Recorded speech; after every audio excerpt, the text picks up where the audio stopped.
Okay, so I got another video here for you today. So what I do is I just go out, I find clips that basically the mainstream media doesn't want you to see, the news that the mainstream media won't show you because of course they have an agenda. They want to manipulate you. They only want to show you what they want to show you to make you think a certain way. I show you the other side. I show you what they don't want to see. I also throw in a bunch of just other interesting clips and just things that I think are interesting that hopefully you do also. So let's check it out. John F. Kennedy was short-circuiting the New World Order. He had ordered the printing of constitutional money, United States notes, which would have destroyed the Federal Reserve, which is not an agency of the United States government. It's a private corporation owned and operated by the world bankers, controlled by the Illuminati. And its purpose was to destroy the middle class in this country and thus our economy. You see it unfolding now. You are seeing, and I predicted this well in advance, you are seeing the destruction of the economy of the United States. And it will continue. It will not get better. It's downhill from here on out. Unless we nationalize the Federal Reserve, lock up the criminals who own it, cancel the debt, which will then bankrupt the Illuminati, which is exactly what we ought to do, print constitutional money, which cannot be usurped, which cannot lead to our destruction, and go back to what we're supposed to do, and quit contracting for benefits. We're escaping from the laws of nature, and there's a terrible consequence for that.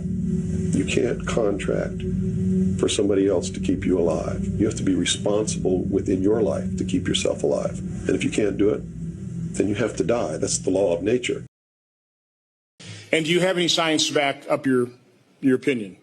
The best data are autopsies. So in the largest autopsy series published to date, I know because I'm the senior author, of all the deaths we examined, and we re-reviewed them. We had an adjudication committee. We had ways of arbitration deciding on did the vaccine cause death. The answer is, of these cases that came in for autopsy after vaccination, 73.9% of individuals, it was determined that the vaccine was the cause of death. First author is Holscher and colleagues, who's sitting right behind me. More people should be talking about this. An Italian man was just caught on camera driving a car through a crowd of people at the city central in Modena, Italy. I'll play what I can play here without getting in trouble. This is the edited, censored version for your viewer discretion.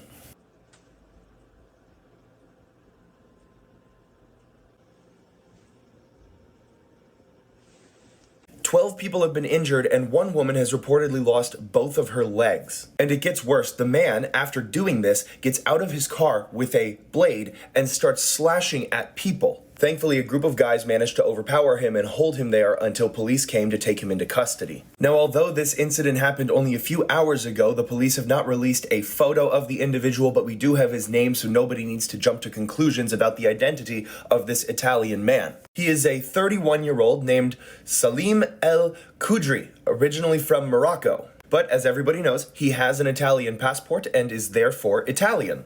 I really wish we could pinpoint the root cause of all of these issues, because it seems to me that crime is skyrocketing all over Europe and just can't figure out why.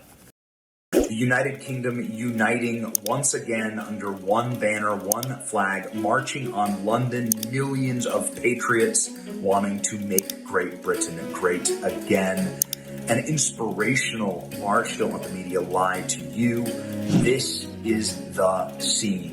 Throngs of tens of thousands, hundreds of thousands pouring through the streets of London saying that we wish to retake our island, the seat of Western civilization, the British Kingdom that has been overrun by third world criminal aliens, migrants, and rape gangs, as the government does nothing because this is a replacement population. But it isn't England if England suddenly becomes a colony of Islam. That's not England. That becomes something fundamentally different. And the English are still the majority, and they are standing up. It is a powerful statement to the Labour government that lost in a landslide today. The Labour government has been freaking out. They banned some of the speakers for this rally from entering the country. It doesn't matter. didn't matter. In fact, it backfired, as you can obviously see here. The Labour government stopped some far-right, hateful speakers from entering the country, but they've never once stopped a third world rapist or criminal or stabber from entering the country. And so it is a perfect demonstration to the British people exactly what the government cares about. And this is why England is going to be restored. We're very excited to see what happens next.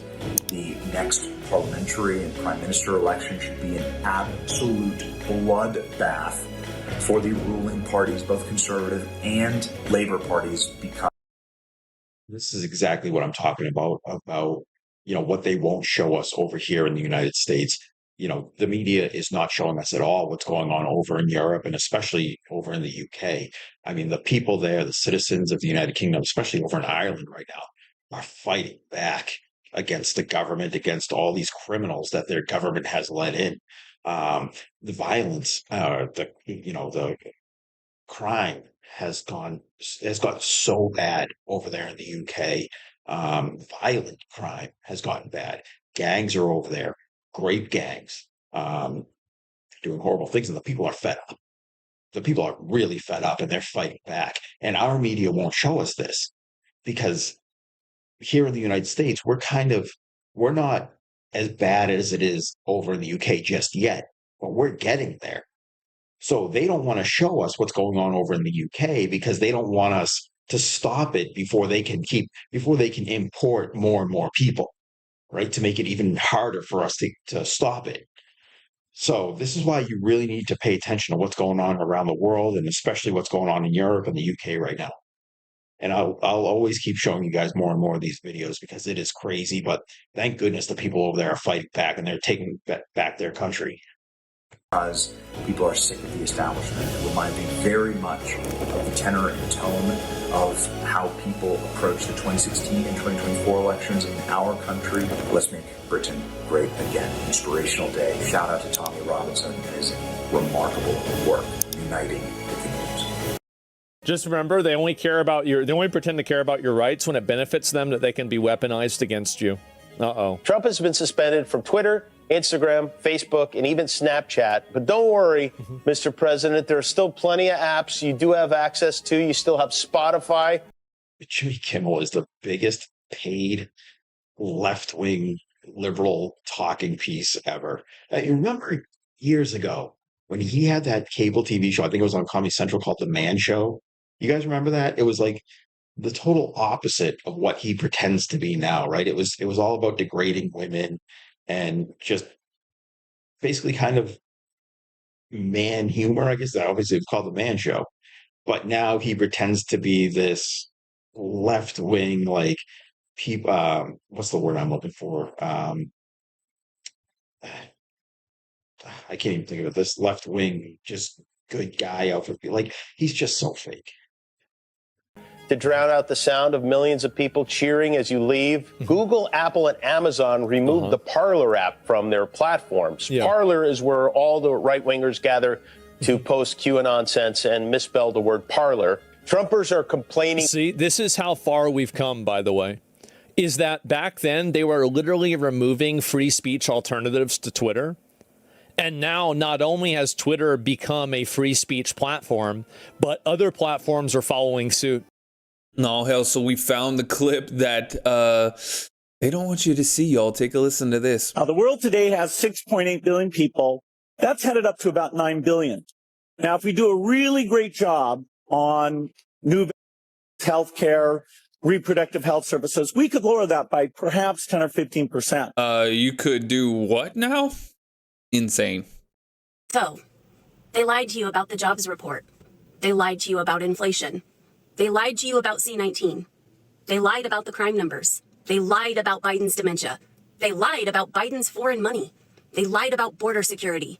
They lied about Hunter's laptop. They lied about IVF treatments. They lied about stolen valor. They lied about weaponized media. They lied about Trump's raid. They lied about Russian collusion. They lied about the Ukraine war. They lied about the election. They lied about the Epstein client list. And they lied about Project 2025. They ignored Biden shaking hands with no one. They ignored Biden falling off his bike. They ignored Biden hiding away from the media and the American citizens. They ignored Biden asking for a deceased woman to stand up. They ignored when he fell on stage. They ignored when he almost fell off of stages. They ignored when the Easter Bunny led him around the White House lawn. And that's the biggest way that they lie to us, is just by ignoring it. They lie by omission, right? They just don't talk about specific things. They won't talk about certain things. A good example of this is they don't talk about all the jobs that Donald Trump has added over the months. Last month, he added 147,000 jobs to the economy. The month before that, it was 115,000 jobs that he added to the economy. They don't talk about that on the night news because they don't want you to know that. Instead, right now, what they're talking about is his name being removed from, I think it's the JFK Library or something like that. Like right now, that is the big piece of news that they're talking about. You go online, it's Donald Trump's name is being removed from the library. Nothing about how much crime in Washington, D.C. has gone down. Nothing about all the jobs that he's created. Nothing about the stock market hitting all-time highs on a regular basis. They don't want you to know that, so they don't talk about that. All they talk about is things that don't really matter. His name being on a building or not. You know, him having that UFC event at the White House. At the end of the day, those things really don't matter at all. They don't affect anything. But those jobs report, those affect things. Those are people's jobs. The stock market, that affects things. Those are our 401ks. They don't want you to know those things are good.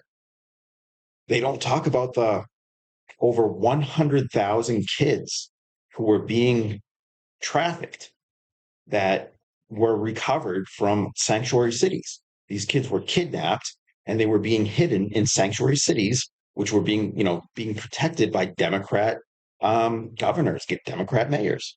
They don't want to tell you about that. Instead, they want to talk about a UFC event. They want to talk about his names on buildings, things that don't matter, just because they want to manipulate you. They don't want you to know what's really going on. That's why you got to watch this. They ignored when his wife led him around and spoke for him. They ignored when he made up fictitious words in his dementia-riddled brain. They ignored him sleeping away the weekends on a beach in Delaware. They ignored Biden withering away in front of our eyes and told us he was sharp as a tack. So what makes you think that they're not lying about this? They now want you to believe that Trump is the one with dementia who needs removed via the 25th. They think you're idiots. Why, if he's as bad as you say, that half of this country is now supporting this person who could be the 47th president of the United States? Are they misguided, the 50%? Listen, are they stupid? What God, is it? I would never say that about the American people. Meanwhile, what else do we know about this population, 18 through 24? They are stupid. That is why we put them in dormitories. And they have a resident assistant. They make really bad decisions. On the 8th of May of 2026, the crew of the U.S. 18 through 24 is her voter base. It's the Democrat voter base. And she just said they're all stupid and they make bad decisions. U.S. Coast Guard cutter Tahoma conducted a rare simultaneous interdiction of 3 suspected drug smuggling vessels that are called Go Fast boats, approximately 90 miles off of Cartagena, Colombia. In this operation, they seized approximately 6,085 pounds or 2,760 kilograms, which is equivalent to over 3 tons of Colombian Bam Bam. With an estimated street value of $45.8 million, which equates to roughly 2.3 million potential lethal doses that were prevented from reaching United States streets. During the operation, they arrested 9 suspected drug smugglers, and the way that they did this was launching 2 small boats and deploying an embarked Coast Guard helicopter interdiction tactical squadron aircrew. 2 vessels stopped. So the left-wing media tries to lie to you and tell you that they're out there blowing up fishing vessels. Of course, isn't true at all. It's another brainwashing, lie, manipulation tactic that the left is trying to use. When they spot these vessels, usually on their radars, these vessels, they're outside of fishing lanes. They're heading towards the U.S. coast at a high rate of speed, which makes them suspicious. They're not broadcasting registration numbers or boat IDs, which all vessels are supposed to have. So they right there, you have no boat ID, traveling at a high rate of speed towards the U.S. coast. They'll usually send either a helicopter or a small vessel out to check what they are, and they'll radio the ships telling them to, hey, slow down, stop. they'll totally get ignored. You can see clearly that these aren't fishing vessels, right? There's no nets, there's no fishing rods, there's nothing. There's no lobster traps, there's nothing, right? You can literally see the bales of drugs that are all over these boats. So what they'll have is bales of drugs all over these boats that are all taped up and in bags and everything. And you can see that like from the helicopter. And they'll also have a lot of fuel tanks, usually towards the back. They'll have 10, 20, 50, I don't know how many, but they'll have a lot of fuel tanks, obviously because they need a lot of fuel to get from whatever Central American country they're coming from all the way to the coast of the United States. So it's very easy to identify these boats from, if they're fishing boats or if they're drug smuggling boats. So don't let the left-wing media fool you when they try to tell you that they're out there blowing up, fishing vessels. They're not. These are very clearly drug smuggling boats. Stopped when directed. The third was non-compliant, and so they fired some warning shots with a 240 Bravo, which were still ineffective, and the helicopter crew used precision aerial disabling fire, meaning fishing vessel. If you're actually a legitimate fisherman and you're out there fishing, once a United States Navy helicopter, starts hovering around you, telling you to stop, you're going to stop. If you're a fisherman, you're going to stop. These people they're trying to maneuver away, and it gets to the point where you saw in this video they fired warning shots in front of the vessel, still didn't stop. Like, these aren't fishing vessels. Sniper shots targeting the engine. Eventually, the suspects jumped overboard and the aircrew dropped personal flotation devices, and all were rescued safely with no injuries reported to anybody. After the conduct of the operation was over, the 3 smuggling boats were sunk as navigation hazards after the drugs and suspects were removed. The operation was coordinated with Joint Interagency Task Force South and U.S. Southern Command to highlight the multi-agency efforts in the Caribbean. All right, so it says they're all in the Club Balenciaga. Translates to what? Nickelodeon? Oh, hell. I don't care about what? Monster. Oh, yeah, I've seen this. That it's 6. Yep. That's creepy. Google. Oh, what is Google? Oh. Take everything this guy shows you with a grain of salt. It's kind of 50-50. Some of it's AI, some of it, I'm not going to check to see if any of those translate to those things that he says, but just know that some of his stuff, even though it's fun to watch, and that's why I keep it up here, just take it with a grain of salt that it might not always be true. Oh, hell. What?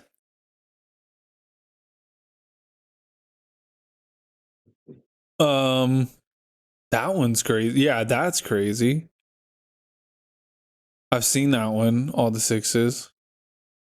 I was just going to ask if you see the irony in your own propaganda in the Constitution on your brainwash tour. Having the explanations here because you don't believe the reader is smart enough to understand the language is kind of propaganda. Well, no. So do you know who that audience is for? For people who can't read it. Yeah, that's a Constitution for 3rd graders. Yeah. Why are you handing it out to college students? Let's test your knowledge. Don't open it up. Right. What is the 10th Amendment? Okay, let's get easier. What's the 4th Amendment? Isn't that the No Quartering Act? No, that's the 3rd Amendment. How many articles are there in the U.S. Constitution? You can't talk crap if you can't back it up. 7. What is Article 3 of the U.S. Constitution? I just want to ask. You do not know more than a 3rd grader about the U.S. Constitution. If you don't see the article. Yeah, I actually know it. You should keep. Can I please have a man slowly explain to me why you all suck so fucking much?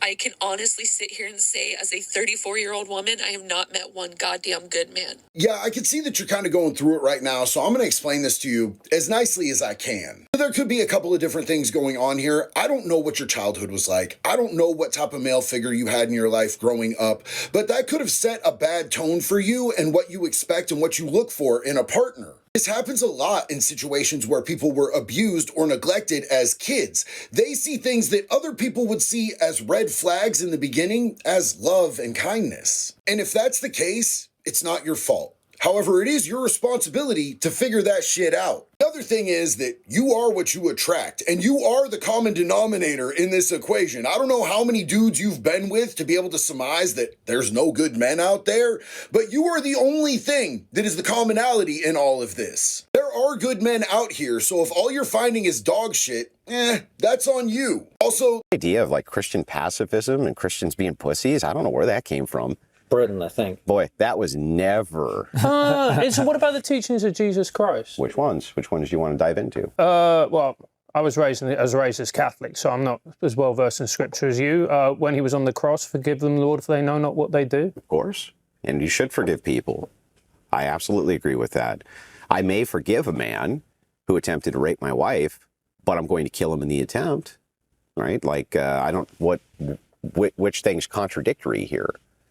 It's like, I can forgive my enemies, but that doesn't mean I need to let them crush me. I can forgive people who have done me wrong, doesn't mean I need to let them do me more wrong. I can forgive people for doing horrible acts against me, doesn't mean I need to continue to let them do horrible acts against me. Christian ethics has been widely bastardized by progressive leftists as being some kind of like hippie religion. It is definitely not, and never has been, and I don't know where that came from. Yes, it's true the teachings of Jesus Christ are very heavy on loving your neighbor and understanding forgiveness and understanding the mode of sin, and that most people are going to engage in sin, so we need the forgiveness of Jesus Christ for that. That's true. But it's not a pacifistic religion, and it never has been Jesus told one of his disciples to sell a cloak and buy a sword. But these were not pacifists. Jesus ran money changers out of a temple that with a braided cord that he made out of leather and whipped them out of the temple. Yeah, a lot of people who don't actually read the Bible, exactly like you said, they think, Christianity is just about pacifism. I can't even say the word. Pacifists. But if you actually read the Bible, there's a lot of, I guess you could say, violence in it, and it's, remember, God made us in his image. So everything that we are, he is also. We get angry, he gets angry, right? We get jealous, he gets jealous. I'm not one of those people that can quote exact verses from the Bible, but I remember, there was one part where God was telling a certain group of a certain city, I guess you could say, that if they don't change their ways, he's going to basically sick the Babylonians on them. And at that time, the Babylonians were they were kind of like the Nazis of that time. And God literally said, I'm going to sick them on you. I'm going to let them murder you if you don't change your ways. So this whole misconception about, Christians just being these lovey-dovey, I'll give you a hug type of people is totally wrong. Look at the Knights Templar. Christians will be the first people to pick up a weapon and fight. So, I don't know where the idea of pacifism came from. Grab his other arm.